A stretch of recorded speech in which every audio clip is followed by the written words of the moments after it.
अज्ञानी जी, आपके मन में कैसे आया कि इन महिलाओं को, जो बाबा साहब की धरोहर है, बाबा साहब का संग्रहालय है, इनको वहाँ दिखाना चाहिए? तो ये दिखाने से क्या इनके मतलब दिमाग पर असर पड़ेगा और इनको क्यों लाने की आपने चेष्टा की? जी देखिए, आज दिमाग में यह आया कि आज हमारे तमाम ये टीम डीडी के साथी हैं और अलग अलग हमारे जन संगठनों के साथी हैं। हमारी बहन सुनीता चौहान जी, जो हमारा नारी शक्ति संगठन है, उसकी राष्ट्रीय अध्यक्ष हैं। हमारे तुषार वाल्मीकि जी, हमारे टीम डीडी के मिशन वाल्मीकि सरकार के राष्ट्रीय अध्यक्ष हैं। हमारे रुपेश जी, जो हमारा मजदूरों का मोर्चा है दिल्ली का, उसके अध्यक्ष हैं। हमारे तिलक राज जी और हमारी बहन जी सफदरजंग हॉस्पिटल में काम करती हैं, तमाम राधा जी, और ये तमाम हमारे बिट्टू वाल्मीकि जी उपाध्यक्ष हैं हमारे जो मिशन के, और इस तरह से सन्नी भाई, ये सभी साथी हैं, मंजू बहन और हमारी बहनें, तो राधा जी, ये सभी साथी इसलिए मैंने बुलाया कि हमारे ये लगातार सक्रिय रूप से काम कर रहे हैं। और आज से हमने एक मिशन शुरू किया है कि ये जो 26 अलीपुर रोड है, यहाँ से हमारी जो स्थिति है आज यहीं की वजह से है, क्योंकि बाबा साहब ने इसी जगह बैठ करके ना केवल संविधान लिखा, बल्कि हमें वो तमाम चीज़ें बताई जो हमारे इतिहास की थी, हमारे अधिकार की थी, वो तमाम चीज़ें बताई, यहाँ से संघर्ष किया।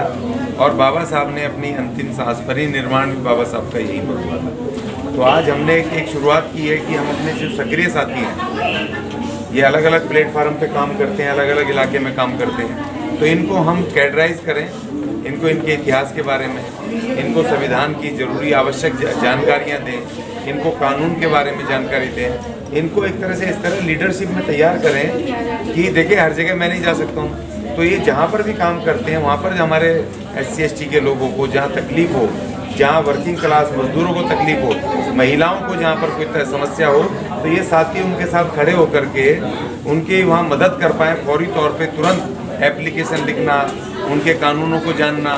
तो अगर इनको कुछ कानून पता होगा, लिखना पता होगा, इनको जानकारियाँ होंगी कहाँ शिकायत लगानी है, इनको अगर अपना इतिहास पता होगा, तो ये लोग तुरंत जा करके खड़े होके एक तो उसकी मदद कर सकते हैं, दूसरी हम यहाँ संगठन कैसे चलाते हैं, संगठन क्या होता है, उसके बारे में आज हमने इनको क्लास देनी है।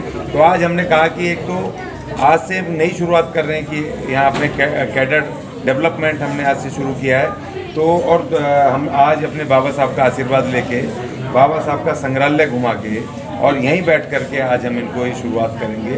ये पहली शुरुआत है।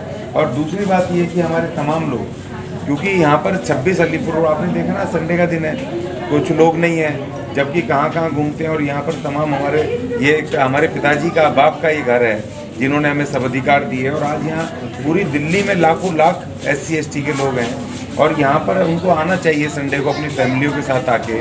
बाबा साहब का पूरा इतिहास लिखा हुआ है, उनके संघर्ष लिखे हुए हैं, संविधान की कॉपियाँ लिखी सब है, और ये इसका यूटिलाइज करें कि यहाँ इसको देखें, घूमें, और जिससे कि यहाँ की शक्ति बढ़े। यहाँ पर भी तमाम उन लोगों का कब्जा हो गया है इस संग्रहालय पर, कि जो लोग हमारे वैचारिक शत्रु हैं। इसकी हमने ये भी मुहिम शुरू की है सरकार से कि जो संग्रहालय है बाबा साहब का, और जो वहाँ पर डॉक्टर अंबेडकर इंटरनेशनल प्रतिष्ठान है, उसकी जितनी भी जो मैनेजमेंट है वो हमारे SC/ST के हाथ में होनी चाहिए। इसका जो ट्रस्ट है सब हमारे हाथ में हो, हम देख रेख करेंगे, और इसकी जो व्यवस्था सब हम करेंगे। तो इनको इसलिए भी लाए कि आप यहाँ पर आकर के अपने दूसरे साथियों को भी लाएं, अपने परिवारों को लाएं, बाबा साहब के बारे में प्रेरणा लें, उनके बारे में जानें और ज़्यादा से ज़्यादा काम करें। तो अशोक अज्ञानी जी, बहुत अच्छी बात बताई आपने, क्योंकि एक आदमी के बढ़ाने में एक महिला का बहुत बड़ा योगदान होता है।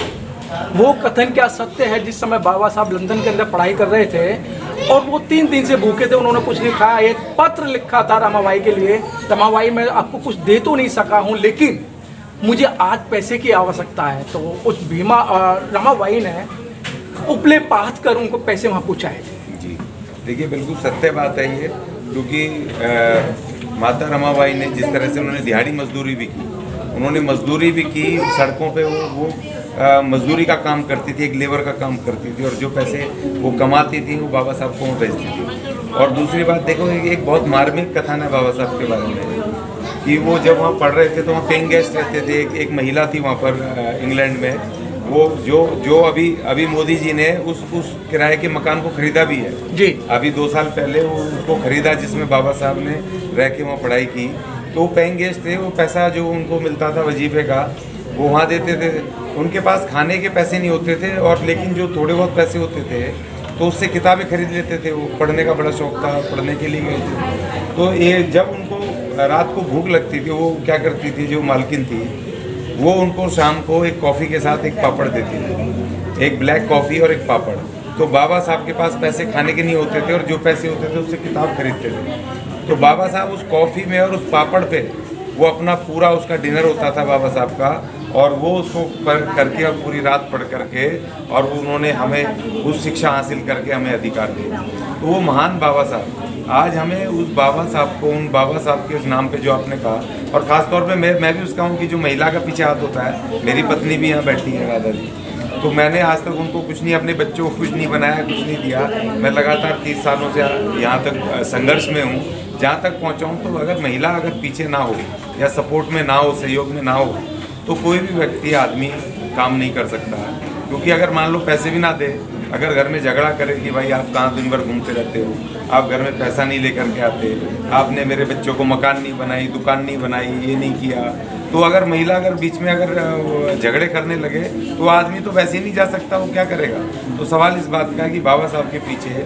तो और मेरा एक फ़ोटो लगी हुई है यहाँ पे, जिसमें बाबा साहब ने बाल कटाए हुए हैं, एक वो पहना हुआ है उन्होंने गेरुआ, और उन्होंने डंडा ले रखा है। तो जब 1935 में उनकी पत्नी का देहांत हुआ, तो बाबा साहब, उनको इतना झटका लगा कि 3 दिन तक कमरे से नहीं निकले, और बाद में उन्होंने अपने बाल मुंडवा करके और उन्होंने वो गेरुआ कपड़ा पहन के, उनको लगा कि अब मैं तो सन्यासी हो जाऊँगा। उन्होंने कहा कि नहीं, मेरा सब कुछ खत्म हो गया। तो इतना प्यार करते थे वो, और उन्होंने, क्योंकि कुर्बानी है उनके पीछे बाबा साहब को खड़े करने में। तो आपकी बात बिल्कुल सही। लेकिन अज्ञानी जी, आजकल का समय तो इस तरीके से चल रहा है कि जो भी संगठन बनते हैं या जो भी पार्टियां बनती हैं, मैं खुल के बात कर रहा हूँ, बाबा साहब के 26 अलीपुर रोड पर बैठा हूँ, क्योंकि दुख होता है, दर्द होता है कि आज जो संगठन चल रहे हैं वो सिर्फ बाबा साहब को एक टोकरे में बेचने का काम कर रहे हैं। किसी भी संगठन को आप ले लें, सिर्फ संगठन बनते हैं, कुछ दिन बाद उनका फ़ायदा हो जाता है, उनको डैमेज कर दिया जाता है, वो बिखर जाते हैं। देखिए, कल एक मीटिंग हुई थी सुप्रीम कोर्ट के प्रांगण में, कोई 14 दलों के वहाँ पर लोग थे, एक तीसरा मोर्चा बनाने की बात थी। तो वहाँ पर इसी तरह की बात आई कि भाई जो चुनाव होगा उसमें 10 लाख खर्च करेंगे, 20 लाख खर्च करेंगे। तो हमने उनको कहा कि भाई हम इस व्यवस्था परिवर्तन की बात कर रहे हैं। तो सबसे पहला जो करप्शन है, अगर आप 10 लाख 5 लाख चुनाव में खर्च करोगे उन्हीं राजनीतिक दलों की तरह, तो फिर आप में उनमें क्या फ़र्क रहा। और आप भी 10 लाख खर्च करोगे तो आप अगर जीत भी गए तो आप भी भ्रष्टाचारी बन जाओगे। हम अगर उस व्यवस्था को परिवर्तन करने के लिए, अगर इन पॉलिटिकल पार्टियों के विरुद्ध अगर कोई राजनीति शुरू कर रहे हैं, तो हमें उनमें फर्क होना चाहिए। तो उसी तरीके से बाबा साहब के नाम पर जो संगठन बन के वही परंपरागत तरीके से जो दूसरे संगठन काम कर रहे हैं उसी तरीके से पैसा खर्च करना, पैसा लेना, वो सारी चीज़ें करना। और दूसरी बात ये कि मुझे इस बात का दुख होता है, हमने एक संविधान चालीसा नाम से कार्यक्रम शुरू किया हुआ है, और उस संविधान चालीसा के जहाँ भी मैं स्पीच करता हूँ, जहाँ लोगों से मिलता हूँ, तो मैं जब पूछता हूँ, बड़े बड़े बुद्धिमान बैठे होते हैं, सरकारी नौकरी करने वाले लोग, तो जब मैं उनसे पूछता हूँ कि भाई संविधान आपने देखा है, प्रेम्बल पढ़ा है, उद्देशिका पढ़ी है, तो मुझे बहुत बेहद कहते हुए दुख हो रहा है कि वो जय भीम का बड़ा बड़ा लंबा नारा लगाते हैं, वो जय बुद्ध का नारा लगाते हैं, मगर उन्होंने कभी इतिहास, अपने संविधान की किताब खोल के नहीं देखी। जय संविधान भी खूब चिल्लाएंगे, मगर उनको उसका प्रेम्बल का उद्देशिका नहीं पता, तो उनके अधिकार क्या होंगे। कल मुझे बड़ा दुख हुआ कि एक हमारे अनुसूचित जाति का इंजीनियर रिटायर आदमी, जब हम सुप्रीम कोर्ट से बाहर निकले तो हम चाय पी रहे, उसने कहा कि जो हमारा संविधान है वो मनुस्मृति का वो प्रारूप है, उसकी कॉपी मात्र है। और अनुसूचित जाति का जो रिजर्वेशन लेके और जो रिटायर हो गया, पेंशन ले रहा है इंजीनियर होके, वो आदमी ने उस तरह की बातें की, उस तरह की, तो उसको काफ़ी बहस हुई। तो हमारे अपने लोगों को वो गुमराह हैं, उनको खुद नहीं पता। तो आपकी बात बिल्कुल दुरुस्त है, और मैं बार बार कहता हूँ, जो जय भीम का नारा लगाने से आदमी को भीम की ना तो भीम की आइडियोलॉजी पता चलेगी, ना उसके संघर्षों का पता चलेगा, ना जो संविधान को अगर आप नहीं पढ़ोगे तो संविधान में आपके क्या अधिकार हैं, क्या नहीं है, वो नहीं पता चलेंगे। तो इस तरह वो लोग बहुत सारे ऐसे। अज्ञानी जी, आपका मानना है पढ़ना तो कंपलसरी पड़ेगा, अगर नहीं पढ़ोगे और नहीं शिक्षा लोगे तो आपका जो पहले जो एक मनु के टाइम में था वही आपका हाल होने जा रहा है। और सरकार धीरे धीरे करके शिक्षा को छीनती जा रही है, उसे महंगी करती जा रही है। अगर मैं सीधी सीधी बात कहूँ कि बाबा साहब डॉक्टर भीमराव अंबेडकर ने 2.5 लाख से ज़्यादा किताबें पढ़ी थी, और आज भी 50,000 से ज़्यादा किताबें उनकी मौजूद हैं। देखिए, सवाल इस बात का है कि ये तो पूरी कोशिश कर रहे हैं, जैसे हरियाणा में अभी हुआ जी। नई शिक्षा नीति आई तो हरियाणा सरकार ने क्या कहा कि जो लोग प्राइवेट में अपने बच्चे पढ़ाएंगे उनको 1100 रुपये राज्य सरकार उनको फैमिलियों को देगी प्राइवेट में पढ़ाओगे तो, और अगर आप सरकारी में पढ़ाओगे तो 500 रुपये आपको सरकार को देने पड़ेंगे। तो इसका मतलब ये जो सरकारें इस तरह का ये षड्यंत्र रच रही हैं कि लोग 1100 रुपये के लालच में अपने बच्चों को प्राइवेट में पढ़ा देंगे कि 1100 मिलेंगे, लेकिन वो साल 2 साल 3 साल बाद जब सरकारी स्कूल सारे खाली हो जाएंगे उनको ख़त्म करके बेच के उनको, तो फिर वो उनको 1100 भी बंद करके उल्टा कहेंगे भाई अब आप 2000 रुपये फीस उल्टी भरो। तो इनका षड्यंत्र है, ये किस किस तरीके से इसको ख़त्म करना चाहते हैं शिक्षा को, हमारे अधिकारों को। तो ये आपने सही कहा कि पढ़ना तो पड़ेगा, लेकिन उससे पहले हमने संविधान 40 में 40 अनुच्छेद हिंदी में बनाए हैं जो मूल अधिकार हैं, और जो संविधान के मूल अधिकार जो हमें दिए हुए हैं वर्किंग क्लास को, SC ST को, महिलाओं के अधिकार, हमने एक छोटी सी पुस्तिका बनाई है और उसको हम पढ़ाते फिर रहे हैं कि भाई पहले आप इसको तो पढ़ लो, इसको पढ़ लोगे। देखिए, जब बाबा साहब पढ़ रहे थे तो उस समय ना रिजर्वेशन था, ना उस समय इतने कोई शिक्षा का कोई माध्यम थे, और जातिवाद इतना था कि सरकारी जो अंग्रेजी सरकार के स्कूल थे उसमें भी उनको सड़क पे वहाँ गेट पे बिठाया जाता था, उनको पानी नहीं पीने दिया जाता था। उसके बाद उस आदमी ने, मैं इनको बता रहा था सबको नौजवानों को कि ये जो शख्स यहाँ पर बैठे जो खड़े हैं ये वो आदमी है कि जो इस देश का सबसे सताया हुआ, कमज़ोर, अछूत परिवार का गरीब, उसने अगर ठान लिया पढ़ने का तो वो देश दुनिया में पढ़ के आया, और उसने आज जो हम यहाँ बैठे हैं उस आदमी की पढ़ाई की बदौलत। और मैं इनको भी कह रहा था, ये आज यहाँ लाने का ये भी था कि तुम ये मत सोचो कि तुम्हारी उम्र हो गई है, तुम 30 साल के हो गए, 40 साल के हो गए हो, 50 साल के हो गए हो, तुम्हारे बच्चे हो गए हैं 5-6, तुम्हारी शादी हो गई है, तुम ये मत सोचो कि यहाँ इस लाने का ये भी है कि इस शख्स ने मरते दम तक पढ़ाई की, और जो 32वीं डिग्री थी उनके देहांत के बाद, उनके परिनिर्वाण के बाद 32वीं डिग्री आई।